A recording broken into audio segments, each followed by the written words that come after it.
दोस्तों नमस्कार। भारत की राजनीति का इतिहास रहा है। अदालतों के फैसले राजनीतिक सत्ताओं की नींव को हिला डालते हैं और एक बार फिर सुप्रीम कोर्ट से एक ऐसा फैसला निकल कर आया है जो मौजूदा मोदी सत्ता की नींव को अब हिला सकता है।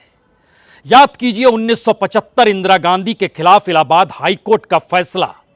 उस वक्त चुनाव के वक्त सत्ता का दुरुपयोग इंदिरा गांधी ने किया था और इलाहाबाद हाईकोर्ट ने इंदिरा गांधी के खिलाफ, जो तब प्रधानमंत्री थी, फैसला सुनाया था। उसके बाद ही इस देश पर इमरजेंसी थोप दी गई थी।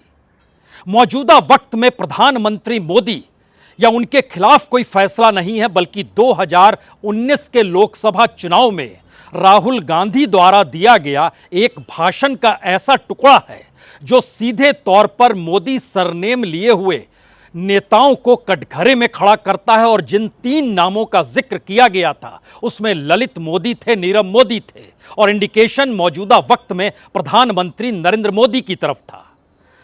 लेकिन सुप्रीम कोर्ट ने आज सूरत कोर्ट के फैसले पर रोक लगा दी और यह कहते हुए रोक लगाई कि किसी भी फैसले को लेकर अधिकतम सजा क्यों दी जा रही है, इसको क्लैरिफाई करना चाहिए और इसको बताना चाहिए कि कोई ऐसी सजा जो कि किसी भी इस देश के ऐसे व्यक्ति को लेकर जो समाज के भीतर प्रभावी हो और जो पब्लिक स्पीच का हिस्सा हो, उसको लेकर अधिकतम सजा इस तौर पर दी गई, लगता है जैसे उनकी संसद सदस्यता चली जाए।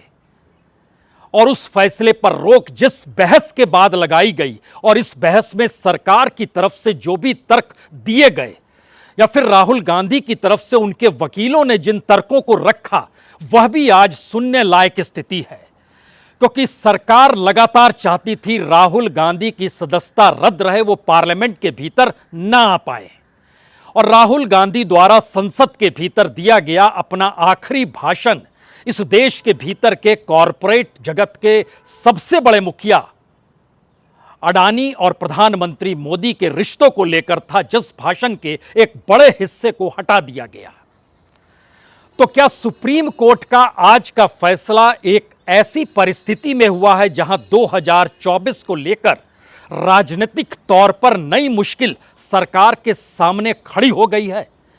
क्योंकि जो कुछ हो रहा था लगातार, खास तौर से अडानी कांड के बाद से इस देश के भीतर में, और जो जो फैसले सरकार ले रही थी उसमें सबसे बड़ा फैसला पहले राउंड में राहुल गांधी के भाषण को स्पॉन्ज करना था, यानी उन शब्दों को हटाना था। और दूसरा, राहुल गांधी को सजा उस मामले में दी गई जो 2019 से चला आ रहा था और 2023 में आकर वो फाइल खोली गई, सजा दी गई और उसके बाद एक झटके में सारी कार्रवाई होती चली गई कि राहुल गांधी 2024 का चुनाव ना लड़ सकें, वो अपराधी घोषित हो जाएं, संसद सदस्यता चली जाए, सरकारी बंगला ना रहे। ये सारी परिस्थिति की गई। तो क्या एक झटके में सुप्रीम कोर्ट ने एक ऐसा फैसला सुना दिया जो सरकार की पूरी रणनीति को धराशायी करता है?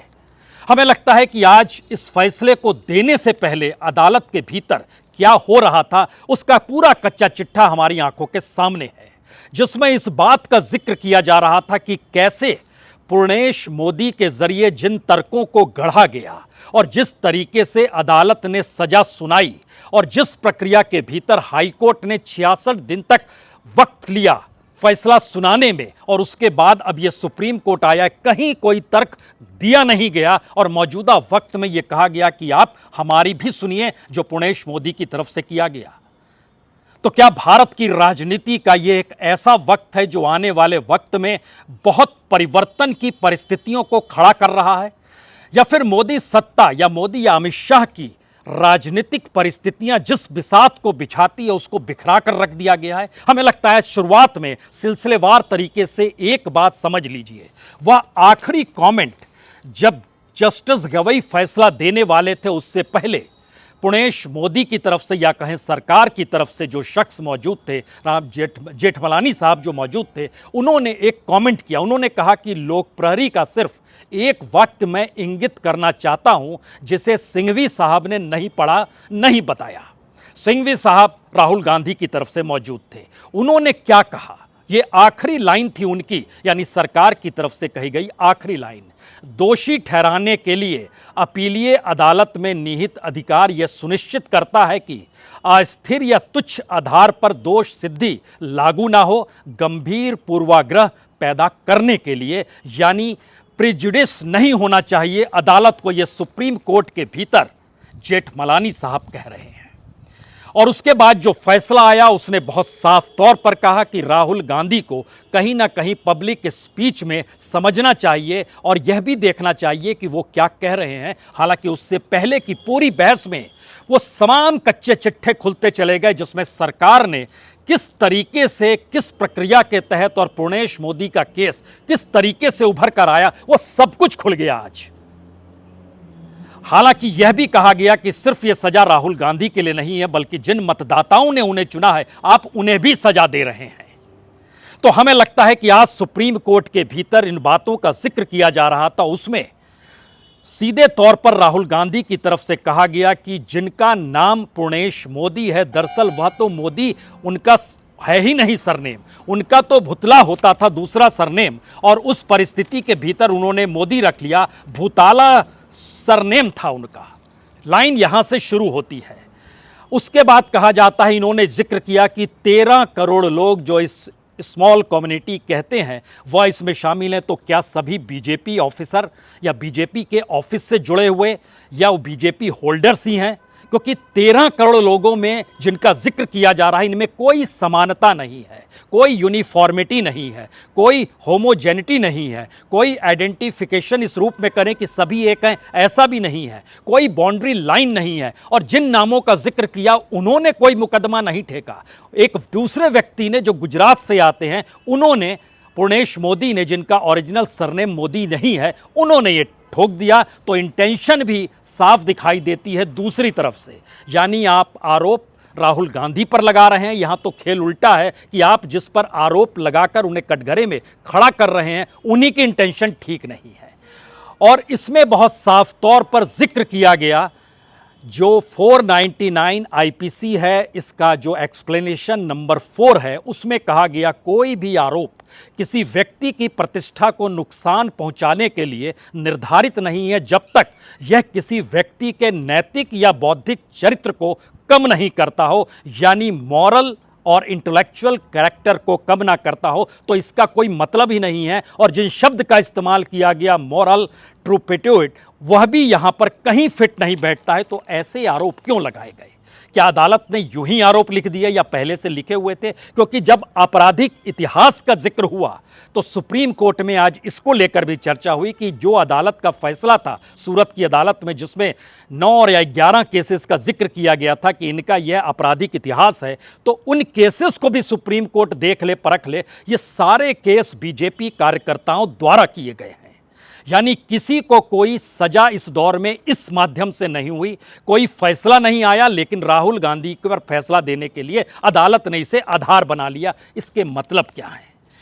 15 मिनट का वक्त दिया गया था राहुल गांधी के वकील को, 15 मिनट का वक्त दिया गया था सरकार के वकील को, और जो राहुल के वकील थे उन्होंने कहा कि जो 13 करोड़ लोगों में से सभी पीड़ित लोग भाजपा विधायक या फिर उनसे जुड़े कार्यकर्ता ही हैं, और जिस नैतिक अधमता क्यों और कैसे किस बात पर निर्णय लिया गया है उससे कोई निष्कर्ष ही नहीं निकलता, और सिर्फ एक निष्कर्ष निकाला गया कि राहुल गांधी को सजा दे दी जाए। क्या ऐसी परिस्थिति थी? हालांकि अपने तौर पर सुप्रीम कोर्ट ने बहुत साफ तौर पर कहा कि वाकई कोई निष्कर्ष नहीं निकलता है कि आप कैसे निर्णय ले रहे हैं नैतिक तौर पर, या ऐसे सजा को क्यों सुना रहे हैं। इस पर वकील के जरिए और भी कई तर्क गढ़े गए, जिसमें बहुत साफ था कि दरअसल यह गंभीर मामला है, असाधारण मामला है, क्योंकि किसी भी व्यक्ति को अयोग्यता का जब सामना करना पड़ता है तो उसके बाद उस परिस्थिति में अदालत भी सक्रिय होती है। लेकिन राहुल के वकील ने जानकारी दी कि 66 दिनों तक आदेश को सुरक्षित रखा गया, और इन आदेश को सुरक्षित इसलिए रखा गया कि किसी नए सबूत की खोज हो रही थी, और कोई सबूत नहीं मिला तो एक व्यक्ति कहीं से निकल कर आया। और इस बीच में यह भी जानकारी आई, जो शायद इससे पहले जानकारी नहीं आई थी, सुप्रीम कोर्ट में यह जानकारी आई कि शिकायतकर्ता ने अखबार की एक कटिंग देखी थी और एक व्हाट्सएप उनके पास आया था, और उसी को आधार बनाकर उन्होंने ये केस कर दिया। यह कहा गया राहुल के वकील की तरफ से, जिसके काउंटर में तर्क दिए गए। लेकिन बावजूद इसके शिकायतकर्ता उसके बाद हाईकोर्ट जाता है और मुकदमे पर रोक भी लगाता है अधिक सबूत पाने के लिए, जिससे वो खाली इस दौर में करवा लेता और 1 महीने बाद सजा दी जाती है, क्योंकि कोई सबूत इस रूप में नहीं मिलता है। एक व्यक्ति मिलता है, उसका नाम है गणेश, और वो कई वर्षों के बाद या कई महीनों के बाद उसका आविष्कार हो जाता है। यानी इस केस के भीतर के जो खोखलेपन थे वह एक एक करके सुप्रीम कोर्ट के सामने उभरते चले जा रहे थे। और उस दौर में जो परिस्थिति इस दौर में जस्टिस गवई की थी, वह लगातार सवाल कर रहे थे कि हम क्या यह भी कहें कि वो कार्यकर्ता नहीं बल्कि महत्वपूर्ण पदाधिकारी थे।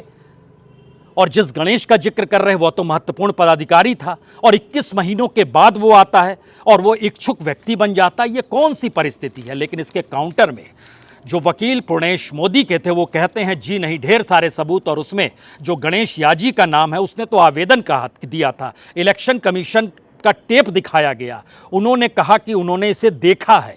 और उसके बाद जिरह के दौरान सुप्रीम कोर्ट ने कहा, उन्होंने यह भी कही बात कही कि कई जगह तो वो वाक्य ही नहीं है जिन वाक्य का जिक्र उन्होंने किया है। तो क्या ये सब कुछ घालमेल की परिस्थिति थी? तो वकील की तरफ से कहा गया, जो पूर्णेश मोदी के थे, जी 50 मिनट का ये पूरा का पूरा रिकॉर्ड था और कैमरा भी था उस समय, जो रिपोर्टर था वो भी मौजूद था, या सारे लोग जो मौजूद थे वहां पर उन्होंने सुना है। तो ऐसे में ये छोटा सा एक सवाल, जो सब चोरों के नाम, जो राहुल गांधी कहते हैं कि सब चोरों के नाम मोदी मोदी मोदी कैसे हैं, ललित मोदी, नीरव मोदी, और थोड़ा ढूंढेंगे तो सारे मोदी ही निकल कर आ जाएंगे। तो क्या इसको इंटेंशन ना माना जाए, डिफेम करने वाला? सुप्रीम कोर्ट इसमें बहुत साफ कहता है कि देखिए, पॉलिटिशियन को याद रखना चाहिए, या पॉलिटिशियन को क्या याद रहता है उसने पिछले भाषण में क्या कहा। तो पूर्णेश मोदी के वकील कहते हैं कि ऐसा है कि जब आरोप लग जाते हैं और जब ट्रायल होता है तब उसे याद आ जाता है, यानी सामान्य तौर पर पॉलिटिशियन को पता नहीं होता है। तो कितने मौके पर कितने पॉलिटिशियन किस तरीके से अपने भाषणों को देते हैं, और उस भाषण के एक लाइन को बेस बनाकर, और वह भी अधिकतम सजा अदालत ने क्यों दी यह तो बताए। और अदालत की तरफ से खामोशी बरती गई, फुसफुसाहट हुई जो पूर्णेश मोदी के वकीलों की टीम थी, लेकिन कोई जवाब नहीं दे पाया कि मैक्सिमम सजा क्यों दी गई। और यही वो आधार धीरे धीरे मजबूत होता चला जा रहा था। और सुप्रीम कोर्ट ने कहा कि क्या निर्वाचन क्षेत्र के जो प्रतिनिधित्व का ना होना, क्या यह एक प्रासंगिक कारक नहीं है कि इसको आप तुरंत नियुक्ति कीजिए वहां पर? क्योंकि वायनाड से जो चुने गए थे, अभी वहां पर उनका रिप्रेजेंटेशन कोई नहीं कर रहा है, तो उनका रिप्रेजेंटेशन होना चाहिए। ऐसा भी नहीं है कि इलेक्शन कमीशन ने वहां चुनाव करा दिया हो। और लेकिन इसके बावजूद भी पूर्णेश मोदी के वकील कहते हैं, साहब ये हाई स्टैंडर्ड का मामला है, समझिए सांसद का मामला है, एक ऐसे पॉलिटिशियन से जुड़ा मामला है जो कि हाई स्टैंडर्ड मेंटेन करता है। तब इस पर सुप्रीम कोर्ट को कहना पड़ा कि जो आप हाई स्टैंडर्ड के राजनेताओं के बारे में जो फैसले के जिक्र आप कर रहे हैं, तो 125 पृष्ठ का एक फैसला आया था हाई स्टैंडर्ड पॉलिटिशियंस को लेकर, आपको उसको पढ़ना चाहिए।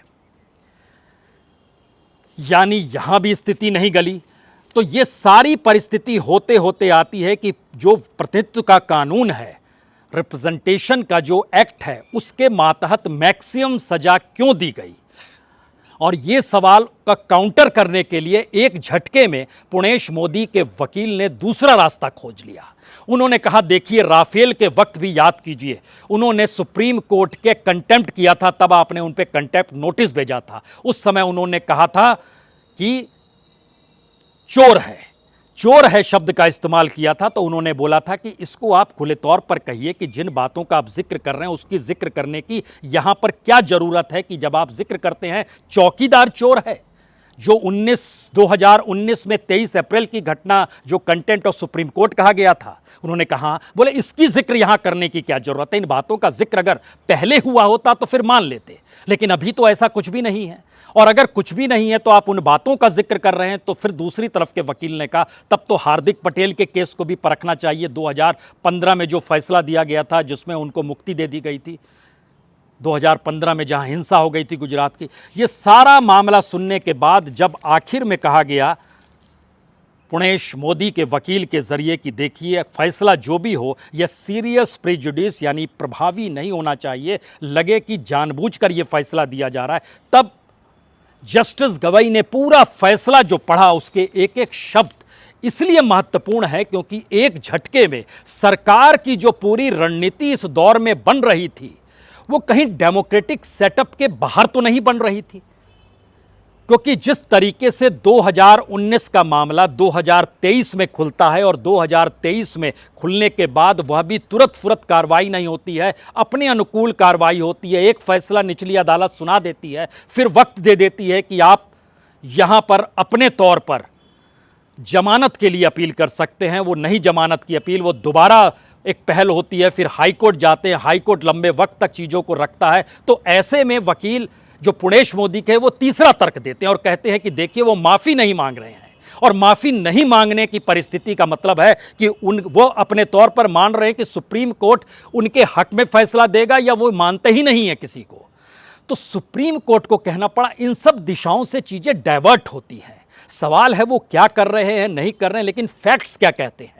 और अगर फैक्ट्स इस बात की दिशा में जा रहे हैं कि जो कुछ हो रहा था उसमें हमारे पास दो सवालों के जवाब आए ही नहीं हैं। पहला जवाब ये है कि जिन 13 करोड़ मोदी का जिक्र हो रहा है, उन 13 करोड़ में या तो उन 2-3 लोगों ने यहां पर अपील की, बल्कि किसी चौथे आदमी ने की। और 13 करोड़ अपने आप में एक साथ नहीं है, सबकी अपनी अपनी जिंदगी है।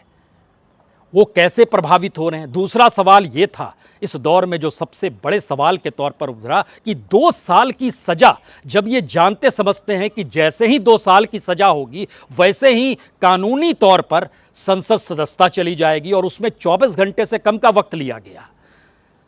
अब यहां से एक ऐसी राजनीतिक लाइन शुरू होती है। अगर इन फैसलों के दायरे तले चीजों को परखना शुरू कीजिए तो राहुल गांधी की संसद में वापसी हो गई।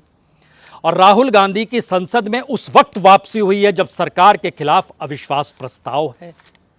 सरकार की तरफ से जो अविश्वास प्रस्ताव सरकार के खिलाफ है उसमें जवाब प्रधानमंत्री को भी देना है, और कांग्रेस को जितना वक्त मिलेगा उसमें सबसे ज़्यादा सांसद कांग्रेस के होंगे जो बोलेंगे। मसला मणिपुर को लेकर है।